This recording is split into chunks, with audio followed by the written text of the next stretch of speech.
श्री परमात्मने नमः। श्रीमद् भगवत गीता अथ एकादशो अध्यायः।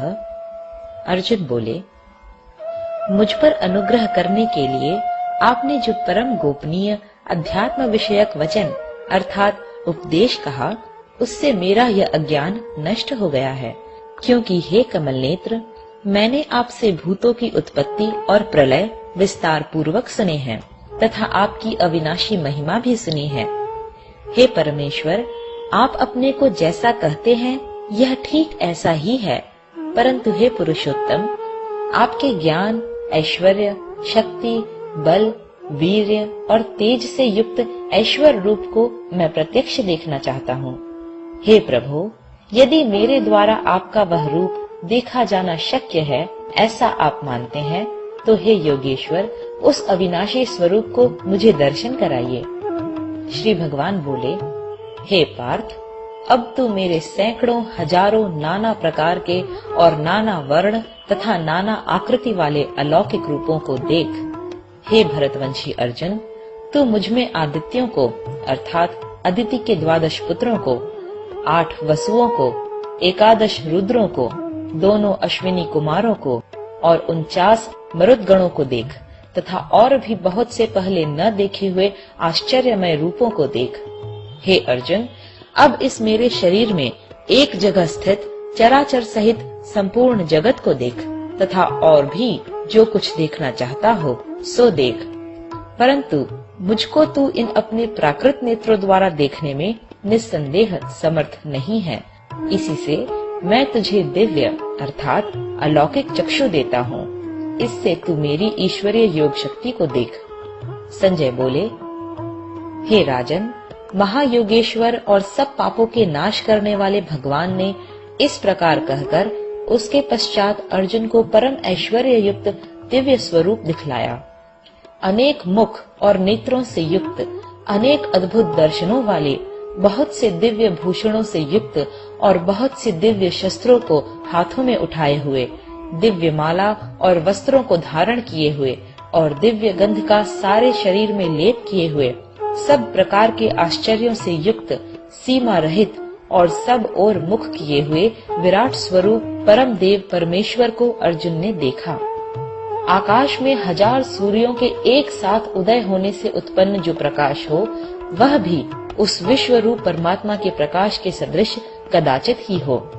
पांडुपुत्र अर्जुन ने उस समय अनेक प्रकार से विभक्त अर्थात पृथक पृथक संपूर्ण जगत को देवों के देव श्री कृष्ण भगवान के उस शरीर में एक जगह स्थित देखा। उसके अनंतर वे आश्चर्य से चकित और पुलकित शरीर अर्जुन प्रकाशमय विश्व रूप परमात्मा को श्रद्धा भक्ति सहित सिर से प्रणाम करके हाथ जोड़कर बोले। अर्जुन बोले, हे देव, मैं आपके शरीर में संपूर्ण देवों को तथा अनेक भूतों के समुदायों को, कमल के आसन पर विराजित ब्रह्मा को, महादेव को और संपूर्ण ऋषियों को तथा दिव्य सर्पों को देखता हूँ। हे संपूर्ण विश्व के स्वामिन, आपको अनेक भुजा, पेट, मुख और नेत्रों से युक्त तथा सब ओर से अनंत रूपों वाला देखता हूँ। हे विश्व रूप, मैं आपके न अंत को देखता हूँ, न मध्य को और न आदि को ही। आपको मैं मुकुट युक्त, गदा युक्त और चक्र युक्त तथा सब ओर से प्रकाशमान तेज के पुंज, प्रज्वलित अग्नि और सूर्य के सदृश ज्योति युक्त, कठिनता से देखे जाने योग्य और सब ओर से अप्रमेय स्वरूप देखता हूँ। आप ही जानने योग्य परम अक्षर अर्थात परब्रह्म परमात्मा है। आप ही इस जगत के परम आश्रय हैं। आप ही अनादि धर्म के रक्षक हैं और आप ही अविनाशी सनातन पुरुष हैं, ऐसा मेरा मत है। आपको आदि, अंत और मध्य से रहित, अनंत सामर्थ्य से युक्त, अनंत भुजा वाले, चंद्र सूर्य रूप नेत्रों वाले, प्रज्वलित अग्नि रूप मुख वाले और अपने तेज से इस जगत को संतप्त करते हुए देखता हूँ। हे महात्मन, यह स्वर्ग और पृथ्वी के बीच का संपूर्ण आकाश तथा सब दिशाएं एक आपसे ही परिपूर्ण है तथा आपके इस अलौकिक और भयंकर रूप को देखकर तीनों लोक अति व्यथा को प्राप्त हो रहे हैं। वे ही देवताओं के समूह आप में प्रवेश करते हैं और कुछ भयभीत होकर हाथ जोड़े आपके नाम और गुणों का उच्चारण करते हैं तथा महर्षि और सिद्धों के समुदाय कल्याण हो ऐसा कहकर उत्तम उत्तम स्तोत्रों द्वारा आपकी स्तुति करते हैं। जो 11 रुद्र और 12 आदित्य तथा 8 वसु, साध्यगण, विश्वेदेव, अश्विनी कुमार तथा मरुदगण और पितरों का समुदाय तथा गंधर्व, यक्ष, राक्षस और सिद्धों के समुदाय हैं, वे सब ही विस्मित होकर आपको देखते हैं। हे महाबाहो, आपके बहुत मुख और नेत्रों वाले, बहुत हाथ, जंघा और पैरों वाले, बहुत उदरों वाले और बहुत सी दाढ़ों के कारण अत्यंत विकराल महान रूप को देखकर सब लोग व्याकुल हो रहे हैं तथा मैं भी व्याकुल हो रहा हूँ। क्योंकि हे विष्णु, आकाश को स्पर्श करने वाले देदीप्यमान अनेक वर्णों से युक्त तथा फैलाए हुए मुख और प्रकाशमान विशाल नेत्रों से युक्त आपको देखकर भयभीत अंतःकरण वाला मैं धीरज और शांति नहीं पाता हूँ। दाढ़ों के कारण विकराल और प्रलय काल की अग्नि के समान प्रज्वलित आपके मुखों को देखकर मैं दिशाओं को नहीं जानता हूँ और सुख भी नहीं पाता हूँ। इसलिए हे देवेश, हे जगन्निवास, आप प्रसन्न हो। वे सभी धृतराष्ट्र के पुत्र राजाओं के समुदाय सहित आप में प्रवेश कर रहे हैं और भीष्म पितामह, द्रोणाचार्य तथा वह कर्ण और हमारे पक्ष के भी प्रधान योद्धाओं के सहित सब के सब आपके दाढ़ों के कारण विकराल भयानक मुखों में बड़े वेग से दौड़ते हुए प्रवेश कर रहे हैं और कई एक चूर्ण हुए सिरों सहित आपके दांतों के बीच में लगे हुए दिख रहे हैं। जैसे नदियों के बहुत से जल के प्रवाह स्वाभाविक ही समुद्र के ही सम्मुख दौड़ते हैं, अर्थात समुद्र में प्रवेश करते हैं, वैसे ही वे नरलोक के वीर भी आपके प्रज्वलित मुखों में प्रवेश कर रहे हैं। जैसे पतंग मोहवश नष्ट होने के लिए प्रज्वलित अग्नि में अति वेग से दौड़ते हुए प्रवेश करते हैं, वैसे ही ये सब लोग भी अपने नाश के लिए आपके मुखों में अति वेग से दौड़ते हुए प्रवेश कर रहे हैं। आप उन संपूर्ण लोकों को प्रज्वलित मुखों द्वारा ग्रास करते हुए सब ओर से बार बार चाट रहे हैं। हे विष्णु, आपका उग्र प्रकाश संपूर्ण जगत को तेज के द्वारा परिपूर्ण करके तपा रहा है। मुझे बतलाइए कि आप उग्र रूप वाले कौन हैं? हे देवों में श्रेष्ठ, आपको नमस्कार हो, आप प्रसन्न होइए। आदि पुरुष, आपको मैं विशेष रूप से जानना चाहता हूँ, क्योंकि मैं आपकी प्रवृत्ति को नहीं जानता। श्री भगवान बोले, मैं लोकों का नाश करने वाला बढ़ा हुआ महाकाल हूँ। इस समय इन लोकों को नष्ट करने के लिए प्रवृत्त हुआ हूँ।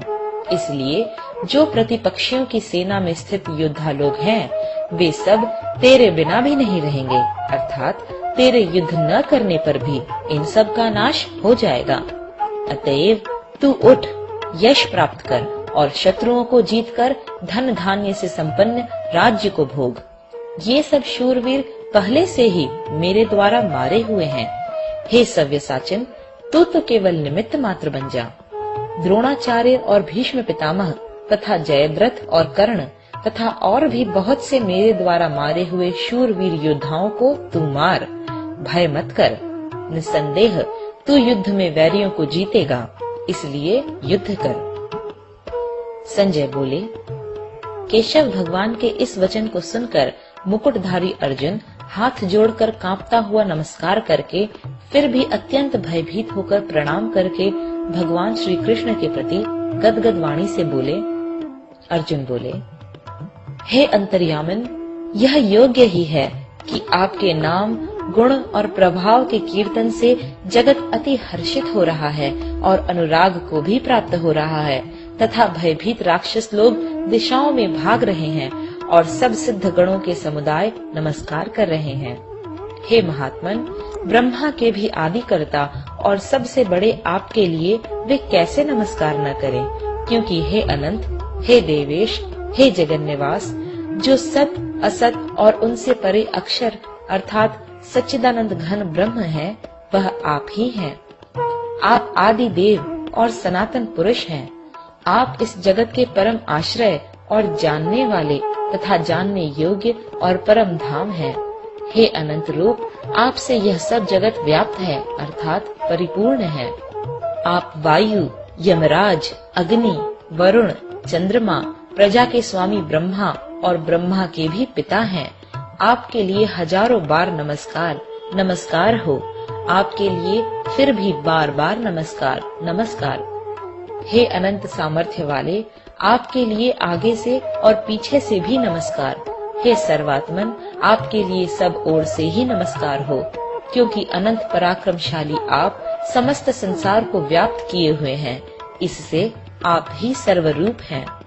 आपके इस प्रभाव को न जानते हुए आप मेरे सखा हैं ऐसा मानकर प्रेम से अथवा प्रमाद से भी मैंने हे कृष्ण, हे यादव, हे सखे इस प्रकार जो कुछ बिना सोचे समझे हठात कहा है।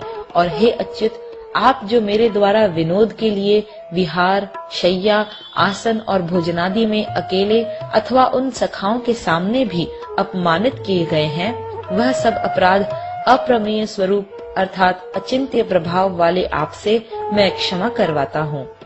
आप इस चराचर जगत के पिता और सबसे बड़े गुरु एवं अति पूजनीय हैं। हे अनुपम प्रभाव वाले, तीनों लोकों में आपके समान भी दूसरा कोई नहीं है, फिर अधिक तो कैसे हो सकता है। अतएव हे प्रभो, मैं शरीर को भली भांति चरणों में निवेदित कर प्रणाम करके स्तुति करने योग्य आप ईश्वर को प्रसन्न होने के लिए प्रार्थना करता हूँ। हे देव, पिता जैसे पुत्र के, सखा जैसे सखा के और पति जैसे प्रियतमा पत्नी के अपराध सहन करते हैं, वैसे ही आप भी मेरे अपराध को सहन करने योग्य हैं। मैं पहले न देखे हुए आपके इस आश्चर्यमय रूप को देखकर हर्षित हो रहा हूँ और मेरा मन भय से अति व्याकुल भी हो रहा है। इसलिए आप उस अपने चतुर्भुज विष्णु रूप को ही मुझे दिखलाइए। हे देवेश, हे जगन्निवास, प्रसन्न होइए। मैं वैसे ही आपको मुकुट धारण किए हुए तथा गदा और चक्र हाथ में लिए हुए देखना चाहता हूँ। इसलिए हे विश्व स्वरूप, हे सहस्त्रबाहो, आप उसी चतुर्भुज रूप से प्रकट होइए। श्री भगवान बोले, हे अर्जुन, अनुग्रह पूर्वक मैंने अपनी योग शक्ति के प्रभाव से यह मेरा परम तेजोमय, सबका आदि और सीमा रहित विराट स्वरूप तुझको दिखलाया है, जिसे तेरे अतिरिक्त दूसरे किसी ने पहले नहीं देखा था।